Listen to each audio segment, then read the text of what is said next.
गांव वाले रिपोर्टर विष्णु प्रभाकर का आप सबको नमस्कार है। मौजूद हूं जनपद देवरिया के रुद्रपुर फतेहपुर गांव।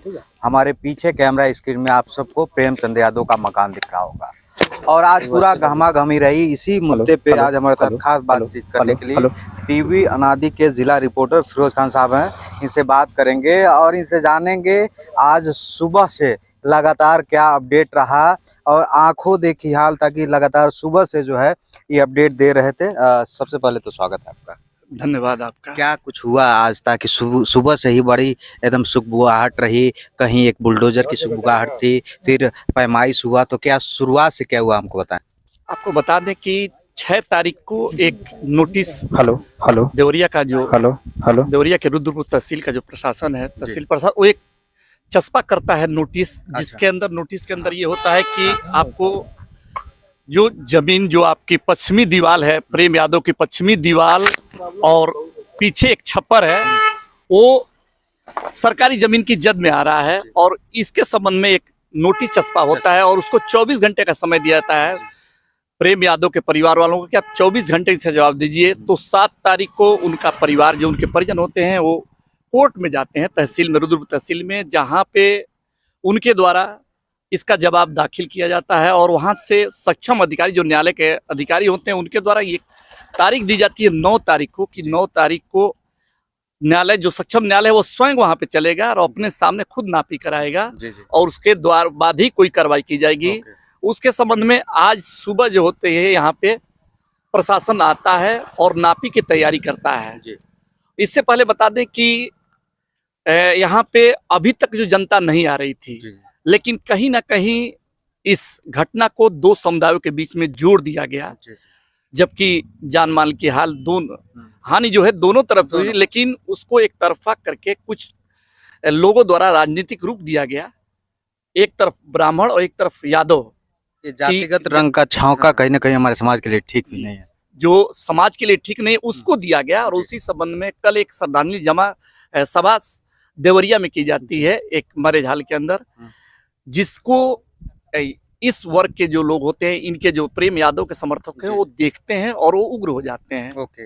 उसके बाद से आज जब यहाँ पे जो जिला प्रशासन है, जो नापी करने के लिए आता है, तो मृतक प्रेम यादव के जो समर्थक होते हैं, वो यहाँ पे मौके पे आ जाते हैं, बड़ी संख्या में आते हैं, हजारों की संख्या में, और आके यहाँ पे प्रेम यादव के नाम के नारे लगाते हैं और शासन की एक तरफा, कहते हैं कि एक तरफा कार्रवाई की जा रही है।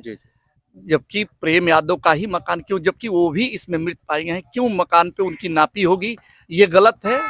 और लोगों की जो नारेबाजी थी इसी बात को लेकर थे। आप लोग हट जाइए, प्रशासन को आने दीजिए। लोगों की जो आज नारेबाजी थी और उसमें बताया जा रहा है कि भीड़ को तितर बितर करने के लिए पुलिस प्रशासन ने हल्का बल का भी प्रयोग किया गया।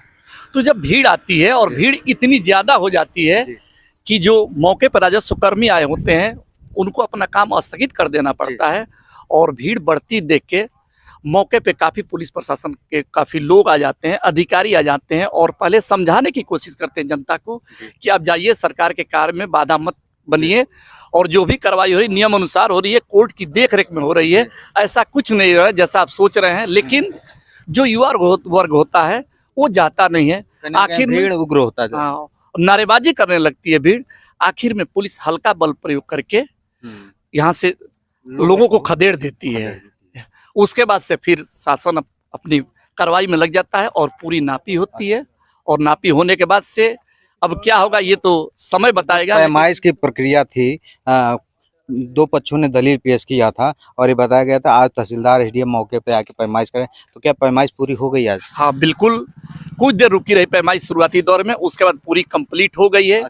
उसके बाद से हमने जो उच्च अधिकारियों से बात की, उनका कहना है कि हाँ पूरी कंप्लीट हो गई है। उसके बाद से इसकी रिपोर्ट बन के तैयार होगी, फिर कोर्ट को जाएगी, कोर्ट द्वारा जो निर्णय लिया जाएगा उसी के अनुसार नियमानुसार कार्रवाई की जाएगी। मौजूदा अधिकारी जो प्रशासनिक अधिकारी के तौर पे, उनका क्या कुछ बयान आया कि प्रक्रिया पूरी हो गई, आगे क्या होगा, कुछ जानने की कोशिश की आप? बिल्कुल, एसडीएम साहब से हमने जानने की वजह से एसडीएम साहब ने हमें बाइट भी दी और हमें सारी बात बताई कि देखिए यहाँ पे किसी घर की नापी नहीं थी, जो जमीन थी सरकारी जमीन, कुछ नंबर थे, उनकी नापी हुई है। उन नापियों में नापी कंप्लीट हो गई है। उसके जद में अगर कुछ ऐसा कुछ आता है जो कानूनन गलत है तो उसके विरुद्ध कार्रवाई की जाएगी। यानी आज जो है जो प्रक्रिया होनी चाहिए प्रशासन ने पूरा कर लिया। अब उसके बाद का अगला अपडेट होगा, ताकि जो बात चल रही है बुलडोजर प्रक्रिया की, उस पे क्या कहेंगे आप? अभी इस संबंध में तो कहना जल्दबाजी होगी। जी। जैसा कि कयास लगाए जा रहे हैं कि योगी सरकार कड़ा एक्शन लेगी, और कड़ा एक्शन में सब लोग जानते हैं कि यूपी सरकार बुलडोजर में काफ़ी लोकप्रिय है। लेकिन देखने वाला मसला ये है यहाँ पे कि प्रेम यादव की भी उस हादसे में जान गई है, और सत्य प्रकाश दुबे की तरफ से भी 5 लोग की मृत्यु हुई है।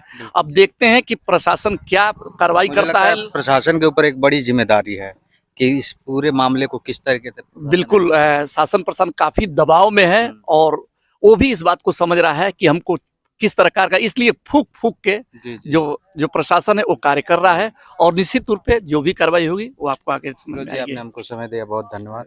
गांव रिपोर्ट से आप बात किए। तो हमारे साथ फिरोज जी जो जनपद देवरिया के रिपोर्टर हैं, इन्होंने बताया कि शुरुआती का माहौल साइलेंट रहा, बड़ा सन्नाटा रहा, लेकिन जो ही एक बड़ी संख्या में समाज के लोग और प्रेमचंद यादव के समर्थक, ताकि प्रेमचंद यादव एक राजनीतिक कैरियर था उनका, वो जिला पंचायत सदस्य रहे, उनकी माताजी प्रधान रही, तो इस क्षेत्रों में उनका एक अच्छा दबदबा था। यही कारण रहा कि हजारों की संख्या में लोग आए और प्रेमचंद यादव के समर्थक में नारेबाजी भी की है, और कुछ समर्थक तो पुलिस प्रशासन के खिलाफ भी नारेबाजी किए। उसके बाद पुलिस प्रशासन ने भीड़ को तितर बितर करने के लिए हल्का बल का प्रयोग किया। उसके बाद मामला शांत हुआ। फिर जिले प्रशासन यानी जिले प्रशासन से जो निर्देशित टीम थी तहसील टीम ने पैमाइश किया। पैमाइश करके अब जो है जांच रिपोर्ट भेजा जाएगा। उसके बाद ही पता चलेगा क्या जो जमीन की बात आ रही है कि जमीन वन की जमीन है, बंजर जमीन है, खलिहान यानी कि नवीन प्रति की जमीन है।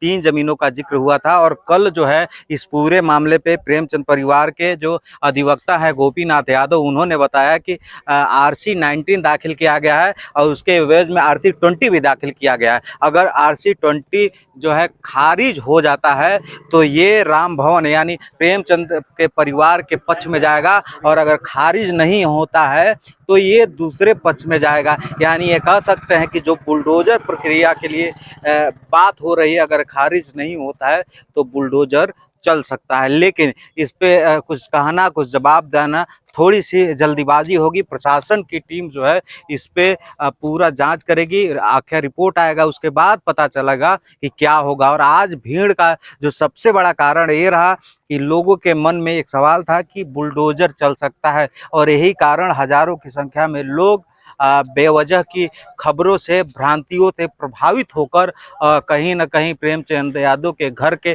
पास एक बड़ी संख्या में लोग पहुंच गए, नारेबाजी करने लगे। आज पूरा दिन का अपडेट रहा। तमाम बड़े बड़े नेता भी यहाँ पे आए, बिहार के राजद के नेता आए, विधायक आए, IRO के प्रेसिडेंट गगन यादव भी पहुंचे थे, दल बल के साथ अपनी बड़ी संख्या के साथ आए थे। जब हमने मीडिया में उनकी बात किया तो उन्होंने बताया कि जो है कार्रवाई दोनों पक्ष पर होना चाहिए, क्योंकि पहला पीड़ित जो है प्रेमचंद यादव का परिवार है। अब पूरा देखने वाली बात होगी प्रशासन इस पूरे मामले पे किस तरीके से कार्रवाई कर रही है। बाकी देवरिया रुद्रपुर कांड के पूरे अपडेट के लिए गांव वाले रिपोर्टर विष्णु प्रभाकर के साथ आप सब जुड़े रहिए। नमस्कार।